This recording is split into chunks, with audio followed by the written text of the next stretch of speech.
ప్రియమైనటువంటి దేవుని బిడ్డలారా, 10 నిమిషాలు దేవుని యొక్క వాక్యాన్ని మనము ధ్యానం చేసుకుందాం. యేసుక్రీస్తు ప్రభువారు పునరుద్ధానుడైన తర్వాత బలమైనటువంటి దేవుని ఆత్మ ఆ పెంతెకొస్తు దినమున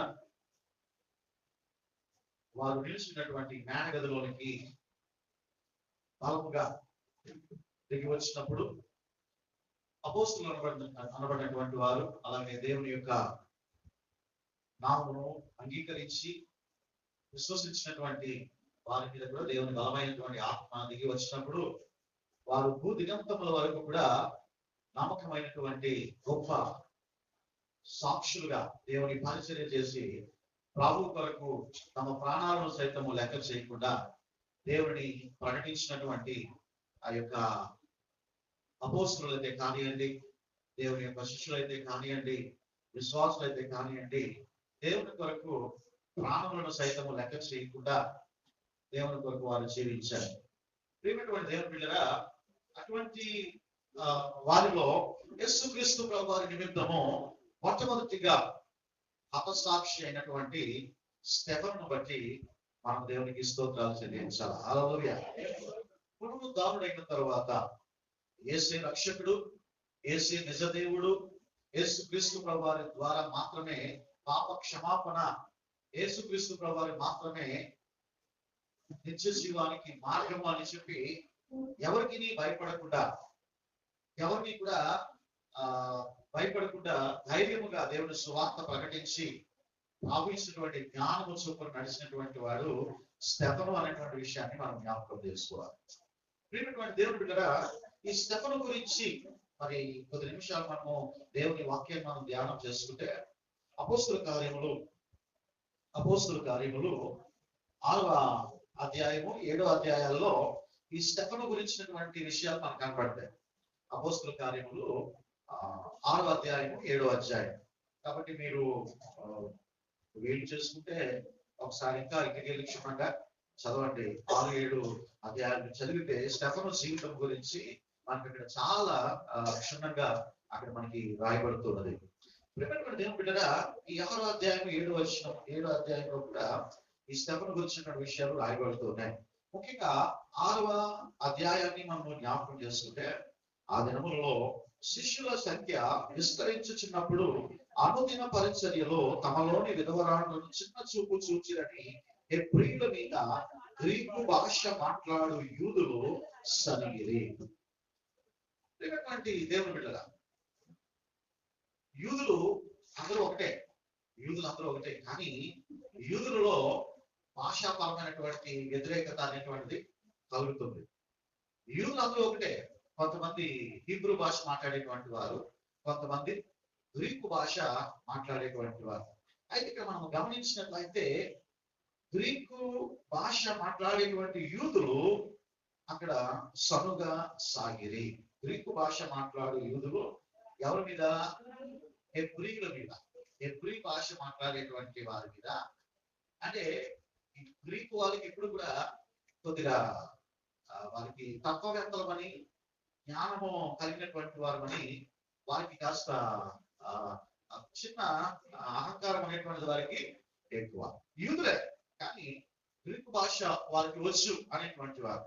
ఏమంటే అలాగే కొంతమంది తెలుగు వచ్చిన వారు బాగా మాట్లాడతారు, ఇంగ్లీష్ వచ్చినటువంటి వారు చిన్న పోస్ట్ కొడతా ఉంటారు కదా. సారీవే మాట తీరే మారిపోతుంది కదా. Thank you so much. Telugu మాట్లాడరు, మాట్లాడరు కొంతమంది. చిన్న చిన్న పొడి పదాలు మాట్లాడి వాళ్ళు సమస్యలు ఇంగ్లీష్ వచ్చినట్టుగా అనుకుంటూ తెలుగు వచ్చినటువంటి వారు చిన్న పేరు పెట్టారు. తెలుగు వచ్చినటువంటి వారిని వారు చిన్న చూపు చూస్తూ ఉంటారు.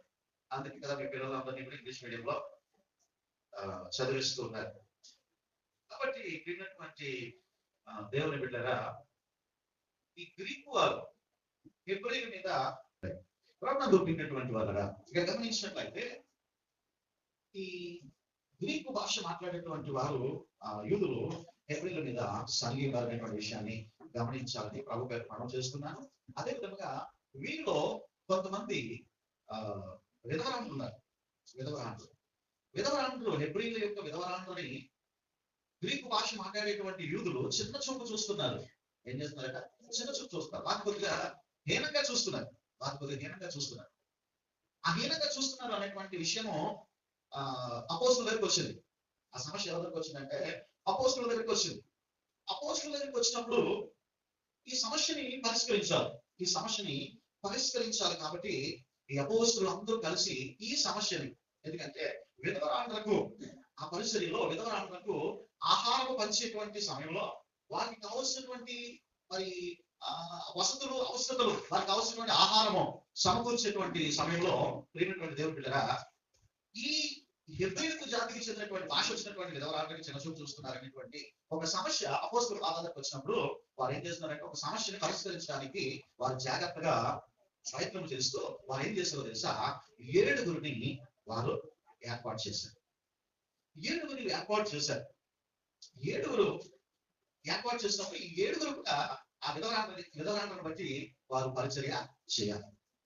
విధవరాండ్ర మధ్య వారు పరిచర్య చేయాలి. చూడండి, అక్కడ మనం జ్ఞాపకం చేసుకున్నట్లయితే ఈ 7 3వ వచనం చూస్తే నేను చదువుతున్నాను, వినండి. కాబట్టి సహోదరులారా, ఆత్మతోనూ జ్ఞానముతోనూ నిండుకొని మంచి పేరు పొందిన 7 మనుషులను మీలో ఏర్పరచుకొనడి. మేము వారిని ఈ పనికి నియమింతుము. అయితే మేము ప్రార్థన యందును వాక్య పరిచర్య యందును ఎడతెగక యుద్ధమని చెప్పిరి. ఈ మాట జన సమూహం అంతటికీ ఇష్టమైనందున వారు విశ్వాసముతోనూ పరిశుద్ధాత్మతోనూ నిండుకున్నటువంటి స్టెఫను, ఫిలిప్పు, ప్రొకోరు, నికానోరు, తీమోను, పర్మినాసు, యూదుల మత ప్రవిష్టులను, అంతియోకయ వాడగు అగు నికోలాసు అను వారిని ఏర్పరచుకొని వారిని అపోస్తుల ఎదుట నిలవబెట్టరి. వీరు ప్రార్థన చేసి వారి మీద చేతులు ఉంచింది. దేవుని బిడ్డలారా, స్టెఫను అపోస్తులుడు కాదు. స్టెఫను అక్కడ ఉన్నటువంటి మనుషులలో మంచి పేరు కలిగి నమ్మకం కలిగినటువంటి వ్యక్తులను, దేనికట వారు ఆ ఆహారాన్ని పంచిపెట్టే కొరకు, ఆ పరిచర్య అనేటువంటి చేయట కొరకు, ఆ విధవరాండ్రకు ఆ అవసరాలు తీర్చేటువంటి పరిచర్యలో మంచి పేరు కలిగినటువంటి వారు. ఏమంటే నిజంగా వారికి ఒక మంచి సాక్ష్యం ఉండేది. మంచి సాక్ష్యం ఉన్నటువంటి వారే దేవుని పరిచర్యకు వాడబడతారు. నిజానికి విధవరాండ్ర మధ్యన పరిచర్య ఏమంటే విధవరాండ్ర మధ్యన పరిచర్య చేస్తున్నాడంటే ఆ విధవరాండ్ర మధ్యన చాలా జాగ్రత్తగా తన నమ్మకత్వాన్ని నిలబెట్టుకోవాలి. ఎందుకంటే ఉన్నటువంటి వాళ్ళందరూ భర్తలైనటువంటి స్త్రీలు ఎటువంటి పాపము చేయకూడదు, ఎటువంటి కాముకత్వం అనేటువంటిది తన మనసులోకి రాకూడదు, తన కళ్ళల్లో కూడా ఎటువంటి కాముకత్వం అనేటువంటిది రావడానికి వీల్లేదు. ఆ ఇచ్చినటువంటి ఆ వనరులన్నింటినీ కూడా, ఆ మెటీరియల్ అంతటి కూడా జాగ్రత్తగా ఎవరికి ఖర్చు పెట్టాలో వారికే ఖర్చు పెట్టాలి. ఇటువంటి వాటి విషయంలో అపోస్తులు నమ్మకత్వాన్ని చూస్తారు. వాళ్ళు నమ్మకత్వాన్ని చూసి ఆ నమ్మకంగా ఉన్నటువంటి 7 ఈ పరిచర్య కొరకు వారు వాడడం జరిగింది. 7 యొక్క పరిచర్య కొరకు వారు వాడారు. ఈ పరిచర్యకి 7 వాడినప్పుడు ఆ 7లో స్టెఫను అనేటువంటి దేవుని యందు విశ్వసించినటువంటి వాడు కూడా ఉన్నాడు. దేవుని ఇక్కడ మనము జ్ఞాపకం చేసుకున్నట్లయితే స్టెఫను ఎక్కడ ఏర్పాటు చేయబడ్డాడంటే విధవరాండ్ర మధ్యన పరిచర్య చేయడానికి ఏర్పాటు చేయబడ్డాడు. విధవరాండ్ర మధ్యన పరిచర్య ముఖ్యంగా మనం జ్ఞాపకం చేసుకుంటే స్టెఫను ఒక అనామకుడు కాదు. ఎందుకంటే కింద 8వ వచనంలో అతని గురించి రాయబడింది, స్టెఫను కృపతోనూ బలముతోనూ నిండిన వాడే ప్రజల మధ్యన మహత్కార్యములను గొప్ప సూచక క్రియలను చేయించుండెను. స్టెఫన్ చిన్న వ్యక్తి, బైబిల్ తెచ్చారు చూస్తున్నారా, మాట్లాడండి. స్టెఫన్ ఏమి చిన్న వ్యక్తి కాదు. కృపతోనూ పరిశుద్ధాత్మతోనూ బలముతోనూ నిండిన వాడే ప్రజల మధ్య ఏం చేస్తున్నాడట, మహత్కార్యములు చేస్తున్నాడు, గొప్ప సూచక క్రియలు చేస్తున్నాడు. స్టెఫను ఏమి సామాన్యమైనటువంటి వ్యక్తి కాదు. Is one of the great spiritual leader అన్నమాట. ఒక గొప్ప ఆధ్యాత్మికమైనటువంటి ఆశీర్వాదాన్ని దేవుని వరవడం పొందుతున్నటువంటి వాడు స్టెఫను. అపోస్తులు ఏం చేస్తున్నారు, స్టెఫను నువ్వు పరిచర్య చేయాల్సింది మాతో కాదు, ఎక్కడికి వెళ్ళిపోవాలి, నువ్వు వాటిలోకి వెళ్ళిపోవాలి.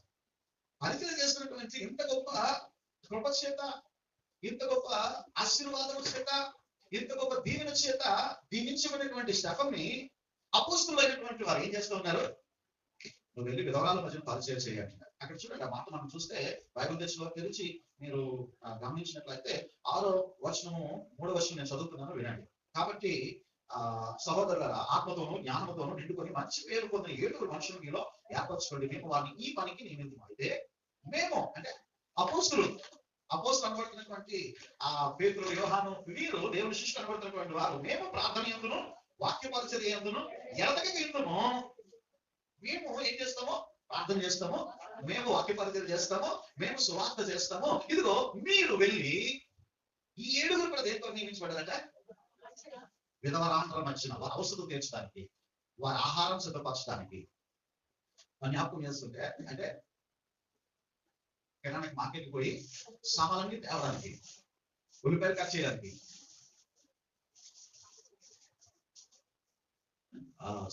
సామాన్లన్నీ కూడా తేవడానికి, ఉల్లిపాయలు కట్ చేయడానికి, వేతలు చెక్కడానికి, ఏమంటే గుడ్డు ఉడకబెట్టడానికి, గది తిప్పడానికి, ఉప్పు సరిపోయిందని 4 వేసుకొని చూసుకోవడానికి ఈ 7 కూడా ఏర్పాటు చేయబడ్డారు. దేవుని పిల్లరా, మొదటిసారి అరకు వెళ్ళినప్పుడు నేను ఇంకా క్యాటరింగ్ పెట్టాల, మనం వంట మనమే చేసుకున్నాం. విజయ్ కుమార్ గారు సాయం చేశారు, మన మజరం గారు అల్లుడు అప్పుడు చేశారు. అప్పుడు మేము వెళ్ళి వచ్చేస్తామమ్మా, వంటలో కొంతమంది ఉండండి అని చెప్పినప్పుడు ఆ కుమారమ్మ, కృష్ణమ్మ, ఏ లక్ష్మి గారు కూడా ఉన్నట్టున్నారు. ఏ లక్ష్మి గారు కొంతమంది కొంతమందిని ఉండమన్నాడు కానీ మొక్కలు పక్కకు పెట్టారు.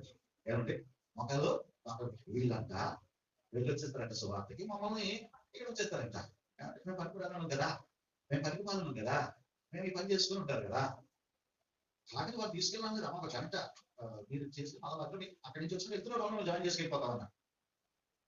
అలాగంటే కొంతమంది మొక్కలు పక్కన పెట్టారు.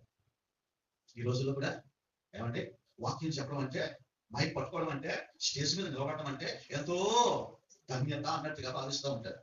ఏదైనా చిన్న పని చెప్పాను, గ్రామ కొద్దిగా స్విచ్ చేయండి రా, ఆ స్విచ్ బోర్డు కొద్దిగా నల్లగా ఉన్నాయి, కొద్దిగా దాన్ని ఏదైనా పెట్టి కొద్దిగా క్లీన్ చేయండి రా, ఆ ఫ్యాన్ నిండా దుమ్ము ఉన్నది, లేకపోతే ఆ మ్యాచ్ నిండా డస్ట్ పట్టింది, తీసుకెళ్ళి ఒకసారి ఎవరికైనా మేళ ఉంటే మేళ వరకు వెళ్ళి శుభ్రంగా జాడించేసి ఉక్కేసుకుని ఎండబెట్టి తీసుకుని ఇలాంటి పనులు చెప్పామనుకో, ఏమంటే సంఘంలో ఉన్నటువంటి వారికి ఇష్టపడలేదు. ఒకనొక దినాల్లో అయితే భోజనాలు అంటే ఆ చక్కగా ప్రిపరేషన్ చేసేటువంటి వారు వేణు అంటారు చూడు, వండుకుంటే అది చుట్టే వేరని అంటాడు, కానీ చేసిన ఎక్కడ వస్తున్నారా ఇన్నలాగా అంటారు. ఏమంటే ఆ క్యాటరింగ్, ఆ వంటలు చేసేయడము, ప్యాక్ చేయడము, దానికంటే ముఖ్యంగా ఎప్పుడైనా భోజనాలు పెడితే ఏమండి ఫస్ట్ సెక్షన్ లో అందరూ కనబడతారు, తర్వాత ఎప్పుడో మట్టు కాడ తినేసి మెల్లిగా మా ఆవిడ నుంచి వచ్చేస్తానండి, మా వాళ్ళు ఇలా ఎగబెట్టి వచ్చేస్తానండి అని మెల్లిగా జారిపోతూ ఉంటారు. అయ్యో తర్వాత పెద్ద పని ఉంటుంది. అప్పుడే ఆకులు కడే అన్నం అంటే భయం పాస్టర్ గారికి, నాకు ఆకులు తీయమని చెప్పారా, ఏమంటే ఇక్కడ లేరా పరిచయం చేయడానికి నన్ను ఉల్లిపాయలు పోయమంటారా, లేకపోతే నన్ను డేక్షాలు పోయమంటారా, నన్ను నీళ్ళు వద్దిమంటారు. అటువంటి పనులు చేయడానికి చాలా మంది దినాల్లో ఇష్టపడటం లేదు. స్టెఫను దేవుని కృపచేత నింపబడిన వాడు, దేవుని ఆత్మచేత నింపబడినటువంటి వాడు, పరిశుద్ధ ఆత్మచేత నింపబడినటువంటి వాడు, అపోస్తులు అనబడుతున్నటువంటి వాడు. స్టెఫన్ ఎక్కడికి వెళ్ళమన్నారు అంటే కిచెన్ లోకి వెళ్ళమన్నారు. విధవరాందరికీ ఆహారం సిద్ధపరచడం అనేటువంటి పరిచయం స్టెఫన్కి ఇచ్చినప్పుడు స్టెఫను ఇదిగో నీ దాసుడు ఆలకించుచున్నాడు అని చెప్పి స్టెఫను తగ్గించుకొని, స్టెఫను ప్రియమైనటువంటి దేవుని బిడ్డరా, దేవుని యొక్క పరిచర్య చేయడానికి వాడబడినటువంటి వాడు. హల్లెలూయా. దేవుని పరిచర్యలో ఎవరు సూపర్ స్టార్లు ఉండరు, దేవుని పరిచర్యలో ఎవరు సూపర్ హీరోలు ఉండరు. ప్రతి ఒక్కరు కూడా పరిచర్య చేయాల్సిందే. ఎందుకంటే సాక్షాత్తు యేసుక్రీస్తు ప్రభువారు ఆయన నడుముకి తువాలు కట్టుకొని ఆయన కింద వరకు కూడా వంగి శిష్యుడి యొక్క పాదాలు కడిగి, నువ్వు ఎంత వరకు తగ్గించుకోవాలో, నువ్వు ఎంత వరకు కూడా పరిచర్య చేయాలో, నువ్వు ఎంత వరకు కూడా దాసుని స్వరూపము ధరించుకొని నువ్వు దేవునికి పరిచర్య, ఇతరులకు పరిచర్య చేయాలో యేసుక్రీస్తు ప్రభువారు చేసి చూపించారు. ఇక్కడ వాక్యం చెప్తున్నటువంటి నాకు అదే ఆశీర్వాదము, పరిచర్య చేస్తున్నటువంటి వారికి కూడా అదే ఆశీర్వాదం దేవుడు ఇస్తాడు. హల్లెలూయా. మనుషులు చూస్తున్నారని కాదు, మనుషులు చూసే విధంగా చేయాలని కాదు, నీకు అప్పగించినటువంటి పరిచర్యలో నీ నమ్మకంగా ఉండాలా. నమ్మకత్వం అనేటువంటి మోస్ట్ ఇంపార్టెంట్ సుమా. అది లేకపోతే ప్రభు నిన్నైనా నన్నైనా తన పరిచర్యకు వాడుకోడు, పక్కన పెట్టేస్తాడు. అది చాలా ప్రాముఖ్యమైనటువంటిది. అలా నమ్మకంగా ఉన్నాడు కాబట్టి కాలేబుకి హెబ్రోను స్వాస్థ్యంగా లభించబడింది. కాలేబుకి నీటి మడుగులు కలిగినటువంటి ప్రాంతము దీవెనకరంగా ఇవ్వబడింది. కాబట్టి నువ్వు నమ్మకత్వం అనేటువంటిది చాలా ప్రాముఖ్యమైనటువంటిది. ఏమైనటువంటి దేవుని బిడ్డగా స్టెఫను దేవుని పరిచర్య కొరకు వాడబడ్డాడు. ఇదిగో ఆ ప్రాంతాన్ని అంతా కూడా చీపుకట్లు పెట్టి ఊడవాలి, ఇదిగో ఆ ప్రాంత కూరగాయలు కట్ చేయాలి, వంట చేయాలి, వడ్డించాలి. ఇవన్నీ కూడా ఇదిగో నా స్థాయికి తక్కువ. నేను నడిపించేవాడిని కదా, నేను వాక్యం చెప్పేటువంటి వాడిని కదా, నేను విద్యాభ్యాసం కదా, నేనేంటి ఈ పని చేయాలి అని అనుకోలేదండి. స్టెఫను వెళ్ళిపోయాడు, అక్కడికి వెళ్ళాడు, అడుగులు పెట్ట చేస్తున్నాడు. ఆయన వంట గది తిప్పుతున్నాడు, అదంతా ఊడుస్తూ ఉన్నాడు, ప్లేట్లతో వడ్డిస్తూ ఉన్నాడు, మళ్ళా ప్లేట్లు తీసి కడుగుతూ ఉన్నాడు. వినక్కడ దేవుని పిల్లరా, మన పరిచయాలు ఎలా ఉంటా ఉన్నాయి? నమోషిగా ఫీల్ అవుతున్నామేమో, అమ్మో ఈ పని నేనేంటండి, ఇంకొకరు ఏర్పాటు చేసుకునేటువంటి వారు ధన్యులు వారు. ప్రభు పిలుచుకున్నాడు వారిని, నేను కాదు పిలిచింది, దేవుడు తన పరిచయం కొరకు పిలుచుకున్నాడు. భాగ్యం అంటే ఒక ప్రమోషన్. ఆ పరిచయం చేసినటువంటి వారు దేవుడు ఎంతగానో దీవిస్తాడు. ఒకరు చూపించండి పరిచయం చేసినటువంటి వారు దీవించబడలేదు అనేటువంటి వారిని, మన సంఘంలోనే కాదు ఎక్కడైనా సరే, వారిని విస్తారంగా దేవుడు వారిని ఆశీర్వదిస్తాడండి. హల్లెలూయా. విస్తారంగా దేవుడు వారిని దీవిస్తాడు, విస్తారంగా దేవుడు వారి జీవితాలు అద్భుత కార్యాలు చేస్తాడు, వారు ఊహించినటువంటి మేలులతో దేవుడు నింపుతాడు. కాబట్టి స్టెఫను జీవితంలో జ్ఞాపకం చేస్తున్నట్లయితే, విధవరాండ్ర మధ్యన పరిచయం చేయడానికి, విధవరాండ్రను ఆదరించడానికి, విధవరాండ్రకి ఆహారాన్ని ప్రిపేర్ చేయడానికి, విధవరాండ్రకు ఆహారం వడ్డించడానికి, ఆ కార్యకలాపాలు చేయడానికి వాడబడ్డాడు స్టెఫను. ఆ 7గురిలో ఒకటిగా స్టెఫను ఉంటూ ఉన్నాడు. ఏమిటంటే దేవుని పిల్లరా, నువ్వు పరిచయం చేయడానికి ఇష్టపడుతున్నావా? కొంతమంది స్త్రీలను ఎరుగుతున్నావు, అందరూ వెళ్ళిపోతారు, కానీ వాళ్ళు ఈ స్త్రీ సమాజం అయినప్పుడు శుక్రవారం పూట ఆ ప్యాంట్లు మాట్లాడి ఆ శుభ్రంగా తుడిచి వారు వెళ్తా ఉంటారు. ఏమిటంటే దేవుని పిల్లరా, ఇదేదో కొందరికి మాత్రమే ఈ పనులు చేయాలనేటువంటి ఆలోచనకి ఎప్పుడు కూడా అది భాగ్యం. అది చాలా మంది అనుకుంటారు, మనీ మేక్స్ మెనీ మేడ్ అనుకుంటారు కదా, డబ్బు ఉంటే చాలంటే ఏమైనా చేసేవచ్చండి. అది కాదు. ఎవరైతే దేవుని పరిచయం డబ్బుతో మనము వెలకట్టలేము, ధనంతో మనం వెలకట్టలేము. ఆ పరిచయం చేసినటువంటి వారు ధాన్యులు, ప్రభు కొరకు వారి జీవితాలు సమర్పించుకున్నటువంటి వారు. ఈ స్టెఫను జీవితంలో మొట్టమొదటి అంశం నేను జ్ఞాపకం చేస్తున్నాను, స్టెఫను యొక్క సేవా పరిచర్య. ఇలాగూ స్టెఫను యొక్క సేవా పరిచర్య ఎంత అమోఘంగా కనబడతా ఉంది ప్రియమైనటువంటి దేవుని బిడ్డలారా. రెండో విషయం నేను స్టెఫను జీవితంలో నుంచి నేను జ్ఞాపకం చేస్తున్నాను, స్టెఫను యొక్క విశ్వాసాన్ని మనం జ్ఞాపకం చేసుకుందాం. స్టెఫను యొక్క విశ్వాసాన్ని అపోస్తల కార్యములు 6వ అధ్యాయము 5వ వచనంలో చెప్తున్నది మాట. ఈ మాట జన సమూహం అంతటికీ ఇష్టమైనందున వారు విశ్వాసముతోనూ పరిశుద్ధాత్మతోనూ నిండుకొనిన. విశ్వాసములో 100% మాట. సగం విశ్వాసం కాదు, పావు విశ్వాసం కాదు, అలాగా గాలికి ఊగుతున్నటువంటి విశ్వాసం కాదు. పరిపూర్ణమైనటువంటి విశ్వాసం కలిగినటువంటి వాడు స్టెఫను. అలాగే గత 2 వారాల నుంచి నేను జ్ఞాపకం చేశాను, పరిశుద్ధాత్మ చేత పొందుకోవడం వేరు, నింపబడడం వేరు. ఏం రాయబడింది? పరిశుద్ధాత్మ చేత నింపబడినటువంటి వాడు స్టెఫను. హల్లెలూయా. స్టెఫను యొక్క విశ్వాసంలో 100% మాట, ఫుల్ ఛార్జింగ్. అంటే ఛార్జింగ్ పెట్టుకున్నాడు, పైన కనబడుతుంది కదా, ఫుల్గా అయిపోతే 100% అయిపోయినట్టు మనకి. కొంతమందికి వీళ్ళమంటే ఉంటుంది, సగం అంతా ఉంటుంది, చిన్న చిన్న గాలి కనబడుతుంది, అంటే అర్థం ఏంటంటే ఫుల్ గా లేదు, 90%, 70%, 60%, 50% ఉందని అర్థం. కానీ స్టెఫను యొక్క విశ్వాసం మనం గమనిస్తే 100% మాట. దేవుడి మీద తనకున్నటువంటి విశ్వాసం 100%. ఎక్కడ తొలగిస్తున్నట్లేదు. ప్రభువుతో నేను జీవించాలి, ప్రభు పరిచయంలో నమ్మకంగా ఉండాలనేటువంటి ఆ గొప్ప పరిచయం చేసినటువంటి వాడు స్టెఫను. విశ్వాసంలో నేను పోయిన శుక్రవారము నేను చెప్పాను, మళ్ళా నేను చెప్పాలని ఆశపడుతున్నాను. విన్సెంట్ అనేటువంటి ఒక భక్తుడు, ఒక దేవుని విశ్వాసం వచ్చినటువంటి వాడు ఉన్నాడు, ఒక ఆయన. ఈయన ఈ విద్యా పర్వతాలు ఇటువంటి ఆ ప్రాంతాలకు ఒకసారి అలాగ దర్శించడానికి వెళ్ళినప్పుడు దేవుని స్వరం వినబడుతుందంట. ఇదిగో విన్సెంట్, నువ్వు వెళ్ళి ఆ కొండ జాతుల మధ్యన, ఆ కోయ జాతుల మధ్యన నువ్వు వెళ్ళి నీవు దేవుని సువార్తను నువ్వు ప్రకటించు అంటే, విన్సెంట్ అంటే, అయ్యా నేను వెళ్ళలేనయ్యా, వాళ్ళు చాలా భయంకరమైనటువంటి మనుషులు అయ్యా, వారు నరమాంస భక్షకులు అయ్యా, వారి టార్గెట్ ఎప్పుడు కూడా వాళ్ళు హెడ్ ని టార్గెట్ చేస్తారు, వారు బాణాలు వేసి తలలో గుచ్చుతారు, వాళ్ళు చాలా భయంకర మనుషులు. అంటే నేను నీకు తోడుగా ఉన్నాను విన్సెంట్, నువ్వు వెళ్ళు అని చెప్పినప్పుడు ఆ తోడుగా ఉన్నాడు దేవుడు అనేటువంటి ఒక గొప్ప విశ్వాసంతో ముందుకు వెళ్ళాడు. ఎవరు రక్షించబట్టలేదు, అందరూ హీనంగా చూస్తున్నారు, కొంతమంది కొడుతున్నారు, కొంతమంది తిడుతున్నారు. అయినా సరే ప్రభు మీద విశ్వాసంతో సువార్తని ప్రకటించినప్పుడు మొత్తం మీద ఒక వ్యక్తి రక్షించబడ్డాడు. ఆ ఒక వ్యక్తి రక్షించబడినప్పుడు ఆ వ్యక్తి రక్షించబడి తన కుటుంబాన్ని కూడా రక్షించుకున్నాడు. ఆ కుటుంబాన్ని కూడా రక్షించుకున్నప్పుడు ప్రియమైన దేవుని బిడ్డరా, నేను జ్ఞాపకం చేస్తూ ఉంటున్నాను, అక్కడి నుంచి ఆయన సువార్త, అమ్మో నా సువార్తలో ఒక వ్యక్తి రక్షించబడ్డాడు, ఒక కుటుంబం రక్షించబడినటువంటి సంతోషంతో ఆనందంతో ఉన్నప్పుడు ఈ విషయము ఆ జాతికి ఒక తెగ ఉంటుంది కదా, ఆ తెగ నాయకుడికి తెలిసిందంట. ఆ నాయకుడు తెలిసినప్పుడు ఈ విన్సెంట్ ఈ భక్తుని రమ్మన్నాడంట. రమ్మన్న తర్వాత, ఇదిగో విన్సెంట్, నువ్వు నీ దేవుని గురించి ప్రకటిస్తున్నావంట, మా దాంట్లో కూడా ఒకడు మారాడంట. ఇంతకాలం ఎవడు మారడు, ఎందుకంటే వాడి గోల వాడిదాన్ని వదిలేసాం. కానీ ఇప్పుడు ఒకడు మారాడు. ఇంకా అక్కడి నుంచి ఒకరి తర్వాత ఒకటి అంటుకుంటా ఉంటది. ఇది ఒక అంటువ్యాధిలా అంటుకుంటూ ఉంటది. కాబట్టి నీవు సువార్త చెప్పడం మానేస్తావా, లేకపోతే నేను చంపేయాలా? సువార్త చెప్పడం ఆపేస్తావా, లేదా నేను చంపేయాలా అనేటువంటి ఒక గొప్ప ఆజ్ఞ ఇచ్చినప్పుడు విన్సెంట్ అనేటువంటి భక్తులు అనేదంట, నో టర్నింగ్ ఇన్ బ్యాక్ అనేదంట.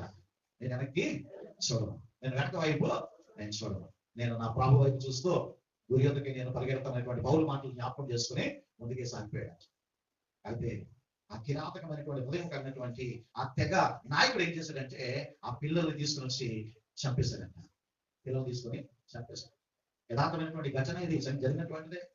ఆ పిల్లలు చంపిస్తే, ఇదిగో ఇప్పుడైనా సరే నీకు బుద్ధి వచ్చిందా, ఇప్పుడైనా సరే నీవు ప్రభుని వదిలిపెట్టి నీ మాన నువ్వు బ్రతుకులేదు, నీ ఊరికి నువ్వు వెళ్ళిపో, కానీ నీవు ఇక్కడ ప్రకటన చేయడానికి వీలు లేదు అన్నాడంట. లేదా నీ భార్యని చంపేస్తావు, నీ భార్యని చంపేస్తావు. విన్సెంట్ భక్తులు అన్నాడంట, నో టర్నింగ్ బ్యాక్, నేను వెనక్కి చూడను, వెనక్కి వెళ్ళను. విశ్వాసం కర్తయు దాన్ని కొనసాగించేవాడునైనటువంటి యేసు వైపు చూస్తూ నేను ముందుకే సాగిపోతాను. తన భార్యను కూడా చంపేశాడంట. తన భార్యను కూడా చంపేశాడు. మళ్ళా తెగ నాయకుడు పిలిచాడంట, నీ బిడ్డలను చంపాను, నీ భార్యను చంపాను, ఎప్పటికైనా నీ వదిలిపెట్టకపోతే నిన్ను కూడా చంపేస్తా. మొత్తం అసలు సువార్త అనేటువంటి దానిని, మీ దేవుని యొక్క మాటలని సమాధి చేసేస్తానన్నాడు. ఏమన్నాడు? నో టర్నింగ్ బ్యాక్, వెనక్కి చూడ, వెనక్కి తిరగను నేను. అలాగే ఆ విన్సెంట్ అనేటువంటి భక్తుడిని కూడా చంపేశారట. విన్సెంట్ అనేటువంటి భక్తులు కూడా చంపేశారు.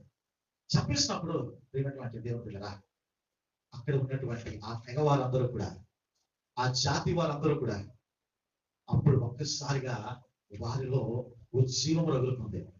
వారిలో లేచి నిలవబడి విన్సెంట్ యొక్క హతసాక్షిగా వారి కళ్ళతో చూసి జీవమైనటువంటి దేవుని గురించి ఎంతగా పరితపిస్తున్నాడు, మన రక్షణ కొరకు ఆ విన్సెంట్ అనేటువంటి భక్తుడు తన ప్రాణాలనే దారబోశాడు. ఆ దేవుని యొక్క మార్గంలో మనం నడవాలని తాపత్రయపడుతూ ఉన్నాడు. ఆయన చెప్పిన మాటల్లో నిజం ఉంది, వాస్తవం ఉంది, సత్యం ఉంది అని చెప్పి అనేక మంది లేచి నిలవబడి ప్రభుని తన సొంత రక్షకునిగా అంగీకరించారంట. హల్లెలూయా! ప్రభుని సొంత రక్షకునిగా అంగీకరించారు. ఒక మిషనరీ, ఒక భక్తుని యొక్క మరణము అనేక మంది జీవితాల మీద ప్రభావం చూపించింది. అందుకే వాక్యం చెప్తా ఉంది, గోధుమ గింజ భూమిలో పడి చావకుండా ఎలా అది ఒంటిగానే ఉండునో, అది చచ్చిన ఎలా విస్తారముగా అనేక మంది రక్షణ పొందారు.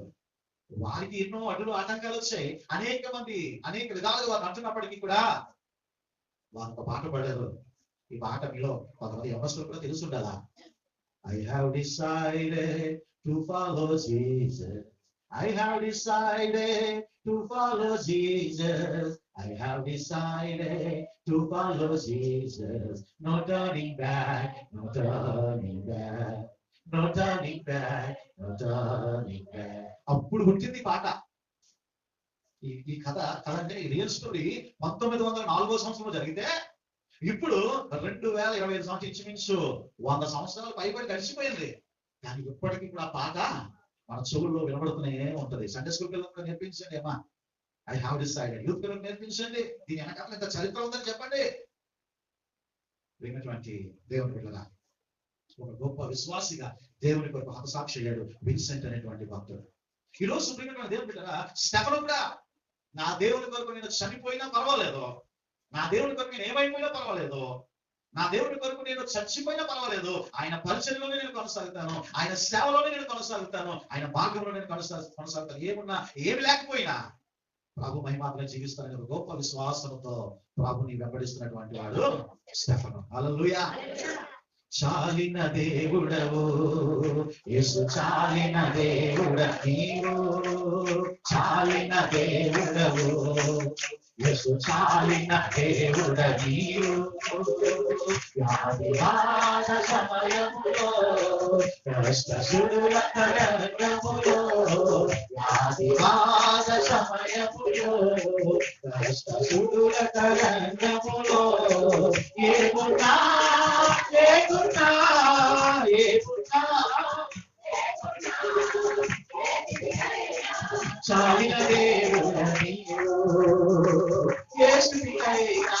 చాలిన దేవుడని చాలిన దేవుడని యేసు చాలిన దేవుడని చాలిన దేవుడవు యేసు చాలిన దేవుడని.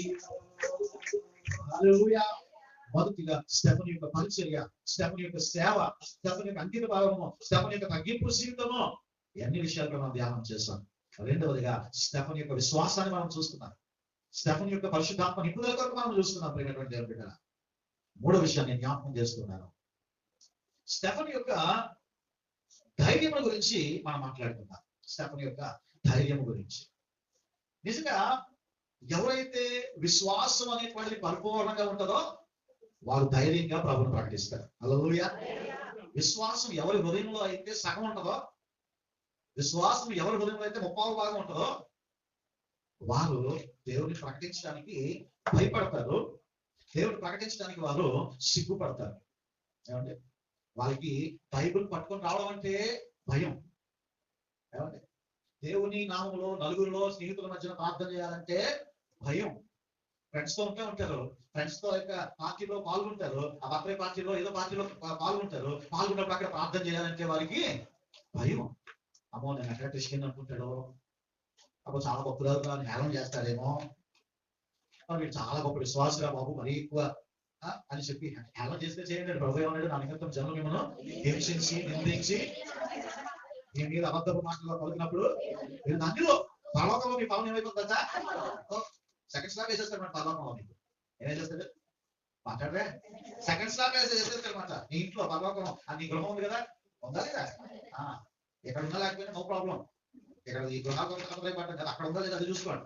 ఇక్కడ ఉండేది 70 లేదా 80 అంతే. తర్వాత ఇల్లు ఖాళీ చేసేయాల్సిందే. ఏ ఇల్లు అయినా అక్కడ అది పర్మనెంట్ హౌస్. అది ఏమంటే అక్కడ ఇంటి వరకు మొదట నా నీతిని నా రాజ్యాన్ని వరకు ఉంచిన ప్రభు, అందుకే అది పర్మనెంట్.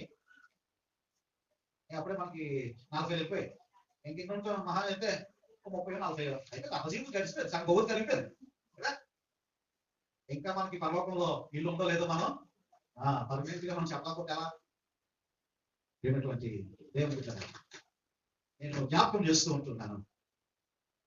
దేవుని యొక్క సువార్త ప్రకటించేటువంటి విషయంలో ధైర్యము కలిగి ముందుకు సాగిపోయి విశ్వాసం పరిపూర్ణంగా ఉన్న వారు మాత్రమే ధైర్యంగా వారు దేవుని స్తుతిస్తారు, మహిమపరుస్తారు, సువార్త చేస్తారు, దేవుని పరిచర్య చేస్తారు. చూడండి ఆ 7వ అధ్యాయము 51వ వచనం చూసినట్లయితే, ముష్కరులారా హృదయములను చెవులను దేవుని వాక్యము లోపరచమని వారులారా, మీ పితరుల వలె మీరును ఎల్లప్పుడూ పరిశుద్ధాత్మను ఎదిరించి ఉన్నారు.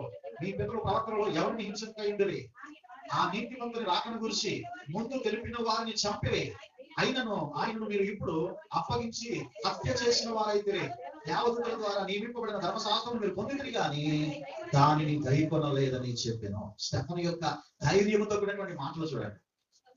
అక్కడ ఉన్నటువంటి వారు యూదులు, యూదా మత ప్రావీణ్యత కలిగినటువంటి వారు, ధర్మశాస్త్రాన్ని బాగా తెలిసినటువంటి వారు, వారు కూడా యూదులు, వారు కూడా ధర్మశాస్త్రాన్ని ఎరిగినటువంటి వారు. వారి దగ్గరికి వెళ్ళి వారిలో ఆత్మీయమైనటువంటి విషయాలు లేకపోవడం చూసి, ప్రేమ జాలి దయ కనికరమైనటువంటి లేకపోవడం చూసి, మరి ముఖ్యముగా యేసే రక్షకుడు అంటే వారు ఒప్పుకోవట్లేదు, పునరుద్ధానాన్ని వారు ఒప్పుకోవట్లేదు, యేసు ప్రభువు వారు తిరిగి లేచారు సమాధిలో నుంచి అనేటువంటి మాట వారు ఒప్పుకోవట్లేదు. వారు ఒప్పుకోకపోతే స్టెఫను ఏమండి ఏ మాత్రము కూడా పిరికి వాడిగా ఉండకుండా ఏం చేస్తున్నాడు, మోసగలలాగా మీ హృదయములను ఆ చెవులను దేవుని వాక్యమును లోపరచమని వారున్నారా, మీ పితరుల వల్ల మీరును ఎల్లప్పుడూ పరిశుద్ధాత్మను ఎదురిస్తున్నారు. పరిశుద్ధాత్మను ఎదురిస్తున్నారు. ఎన్నిసార్లు చెప్పిన నమ్మలే. డైరెక్ట్ గా ఈ దినాల్లో ఎవరికైనా టార్గెట్ చేసి చెప్తే ఆ నెక్స్ట్ వీక్ నుంచి గుడి కాడ మానేస్తారు అంతే కదా. దేవుడు వాక్యం చేసి అంటాడు, ఆ నీతిమంతుని రాకను గురించి ముందు తెలిపిన వారిని చంపి ఎవరి ముందు చెప్పాడు, ఎవరు చెప్పారు? ఆ నీతిమంతుని రాక ముందు హెచ్చరించినటువంటి ఒక వ్యక్తిని చంపారు. ఎవరిని? హల్లెలూయా. బాప్తిస్మం ఇచ్చేటువంటి యోహాన్ని చంపారు అక్కడ. ఏమండి యేసుక్రీస్తు ప్రభువు నీతిమంతుడు, ఆ నీతిమంతుని రాకను గురించి ముందు తెలిపిన వారిని మీరు చంపేశారు. యోహాను యొక్క మెడని తెగనరికేశారు, బాప్తిస్మం ఇచ్చేటువంటి యోహాన్ని. ముష్కరులారా మీరు నమ్మటం. తర్వాత యేసుక్రీస్తు ప్రభువారు కూడా మీరు ఇప్పుడు అప్పగించి హత్య చేసిన వారైతే యేసుక్రీస్తు ప్రభువారు మీరు చెప్పారు. ముష్కరులారా, మూర్ఖులారా, ధర్మశాస్త్రం మీకు తెలుసు అంటున్నారు కదా, ధర్మశాస్త్రం ఉన్నటువంటి వాటిని మీరు ఈరోజు మనం బైబిల్ పట్టుకుంటున్నాం. బైబిల్లో ఉన్నటువంటివన్నీ మనం అనుసరిస్తున్నామా? వాక్యానుసారంగా మనం జీవిస్తున్నామా? మనుషుల మాటలు కాదు, భాష గారి మాటలు కాదు, బిషప్ గారి మాటలు కాదు. వాక్యం ఏం చెప్తుంది అది నువ్వు చేయి. వాక్యానుసారంగా నువ్వు జీవించు. ఆ వాక్యం నిన్ను నడిపిస్తుంది, ఆ వాక్యం నిన్ను బలపరుస్తుంది, ఆ వాక్యం నిన్ను పరిశుద్ధ జీవితంలోనికి అది నడిపిస్తుంది. ఒక ఆశీర్వాదాన్ని, క్షేమాన్ని నీ జీవితంలో తీసుకుని వస్తుంది. హల్లెలూయా. అందుకని వాక్యం నా పాదములకు దీపమును, నా త్రోవకు వెలుగునై ఉన్నది. వాక్యాన్ని చదువు, వాక్యానుసారంగా జీవించు. ఎంతమంది బైబిల్ చదువుతున్నారు రోజు కూడా? బైబిల్ చదవాలా? బైబిల్ చదవకపోతే నువ్వు ఆహారాన్ని తినలేనట్టే. ఏమండి, ఆధ్యాత్మికంగా నిరసపడిపోతున్నావు. బైబిల్ చదువు. వాక్యం నిన్ను స్వస్థపరుస్తుంది, వాక్యం నిన్ను ధైర్యపరుస్తుంది, వాక్యం నిన్ను బలపరుస్తుంది. హల్లెలూయా. ప్రియమైనటువంటి దేవుని బిడ్డలారా, ఎంతటి ధైర్యమో చూడండి స్టెఫనుకి. రెండవ తిమోతి పత్రిక మొదటి అధ్యాయము 7వ వచనం ఒకసారి. దేవుడు మనకు చూడమని చెప్పారు. మన కంటవాక్యం కదా దేవ సమాజం. దేవుడు మనకి శక్తియు, ప్రేమయు, ఇంద్రియ నిగ్రహముగా ఆత్మను ఇచ్చింది, కానీ పిరికితనము కలిగిన ఆత్మను వేయలేదు. హల్లెలూయా. దేవుడు నీకు ఏ ఆత్మ ఇచ్చాడట? ఇంద్రియ నిగ్రహము కలిగినటువంటి ఆత్మను ఇచ్చాడు తప్ప పిరికితనం కలిగిన వారు స్వార్థ చేయలేదు. పిరికితనం కలిగినటువంటి వారు బైబిల్ ధైర్యంగా పెట్టుకుని రావడానికి వారు భయపడకుండా వారు రాగలుగుతారు. పిరికితనం కలిగినటువంటి వారు బైబిల్ పట్టుకొని రాలేరు. పిరికితనం కలిగినటువంటి వారు దేవునికి స్తోత్రం అంటే హల్లెలూయా అని వారు చెప్పలేరు. నలుగురిలో వారు ప్రార్థన చేయలేరు. వారు దేవుని పాటలు పాడాలంటే వారు సిగ్గుపడిపోతా ఉంటారు. వాక్యం చదవాలంటే సిగ్గుపడిపోతారు. ప్రార్థన చేయాలంటే సిగ్గుపడిపోతారు. దేనికి సిగ్గు? గతంలో చెప్పారు కదా, సిగ్గుపడవలసిన వారు చాలా మంది బయట ఉన్నారు కదా. నువ్వు ఎందుకు సిగ్గుపడాలా? నలుగురిలో దేవుని స్వార్థం ప్రకటించు. వాడు ఏం చేస్తాడో నువ్వు ముందే ఊహించే. కొట్టే ఏమంటే కొడితే మళ్ళీ నీకు ఏమైపోతే ఇంకో స్నాప్ పడిపోతాయి. దేవుని ప్రకటించు. దేవుని ధైర్యంగా దేవుని వాక్యాన్ని నువ్వు చెప్పు. ఏమండి, ఇక్కడ చెప్తూ ఉన్నాడు, ఇదిగో పిరికితనం కలిగిన ఆత్మ మీకు ఇవ్వలేదు. ఎవరికి ఇవ్వలేదు? మనకి ఇవ్వలేదు. పిరికితనం కలిగినటువంటి వారు ఆత్మ, కానీ ఇంకా పిరికి వారుగానే ఏమంటున్నారు? దేవుని ప్రకటించడానికి, దేవుని సువార్త చెప్పడానికి, బైబిల్ పట్టుకొని రావడానికి, ప్రార్థన చేయడానికి. ఎందుకు పిరికితనం?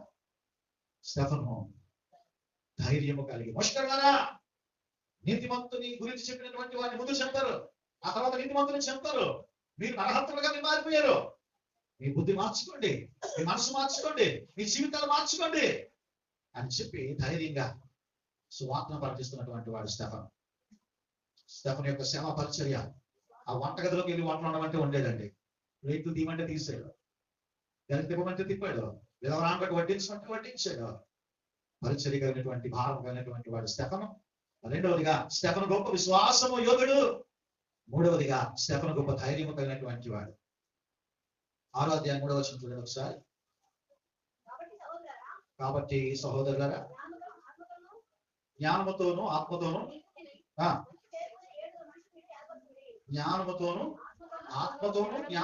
నిండుకొని మంచి పేరు.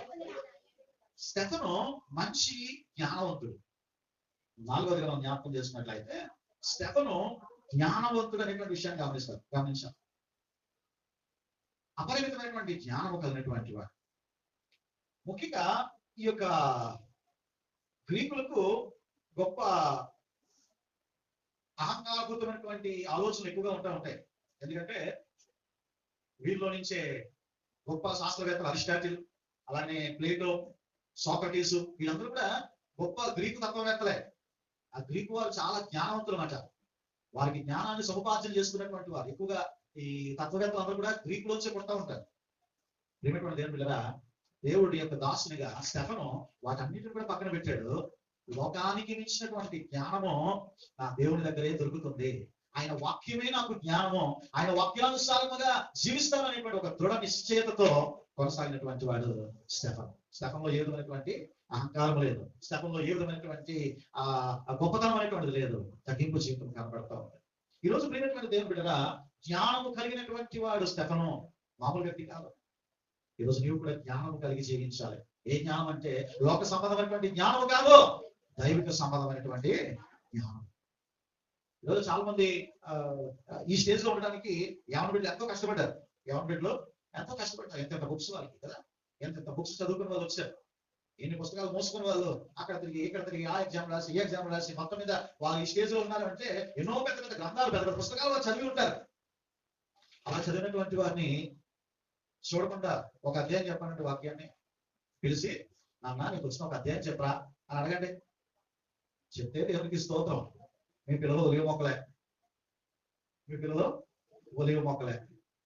ఒక అధ్యాయం కూడా చెప్పలేని స్థితిలో ఉన్నత చదువులు చదువుకున్నటువంటి యవనస్తులు మన బిడ్డలుగా ఉన్నారు, మీ బిడ్డలుగా ఉన్నారు.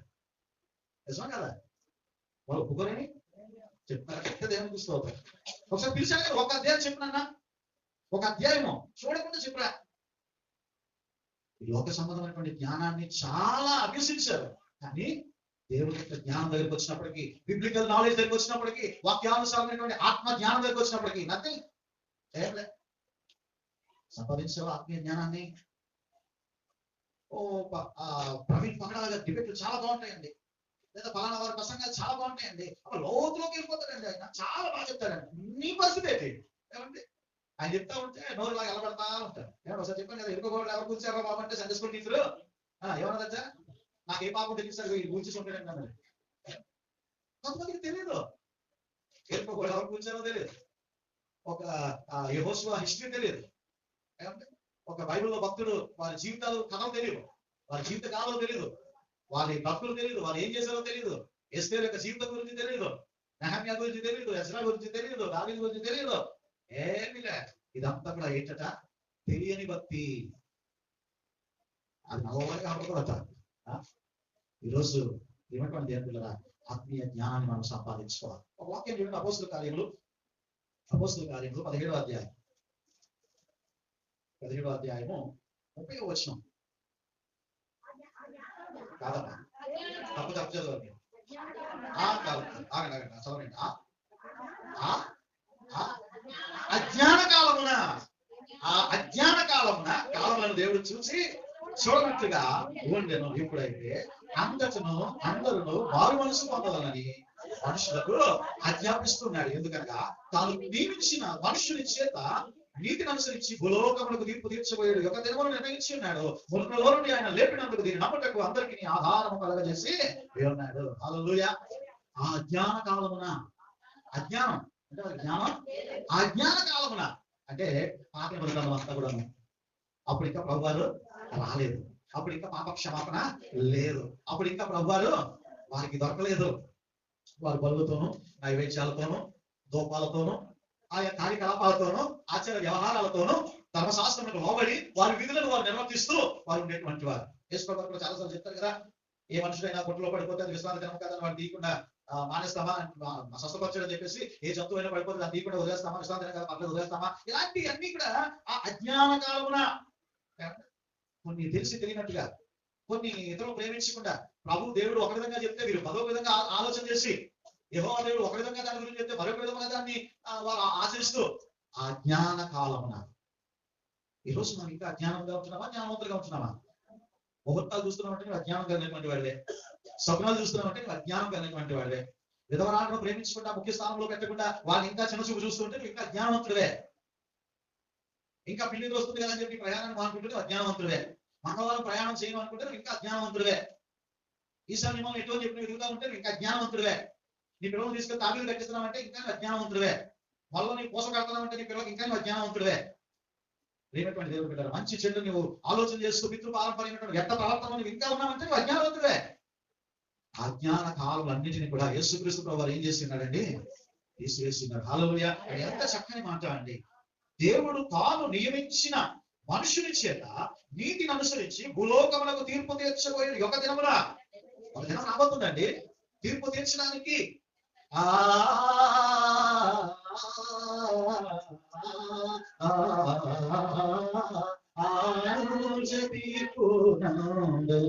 యేసు నిరక్షకుడే మహాభయంకర రూపియో సింహం బుద్ధనుడు, మహాభయంకర రూపియో సింహం బుద్ధనుడు. హల్లెలూయా. యేసు నీ రక్షకుడేనంట. నా రక్షకుడే, దయామయుడు, కరుణామయుడు, ప్రేమామయుడు, దీర్ఘశాంతుడు అని చెప్తున్నటువంటి ఈ నీ రక్షకుడే మహాభయంకర రూపే సింహంబుగా యోధా గోత్రపు పరమ సింహం వలె భూలోకములకు తీర్పు తీర్చుకోని ఈ లోకానికి ఆయన రాబోతూ ఉన్నాడు. హల్లెలూయా. అప్పుడు చల్లించేస్తాడండి గోధుమలను గురుగులను చల్లించేస్తాడమాట. వేరు చేసేసి పొట్టును ఏం చేస్తాడట? మళ్ళా పడదాం పాట. గోధుమలు వేరుపరచి గింజలను చేర్చి నిప్పును పొట్టును నిప్పులో కాల్చివేయును. గోధుమలు వేరుపరచి గింజలను చేర్చి పొట్టును నిప్పులో కాల్చివేయును. రాజు వస్తున్నాడు ఆయకమౌతా, రాజు వస్తున్నాడు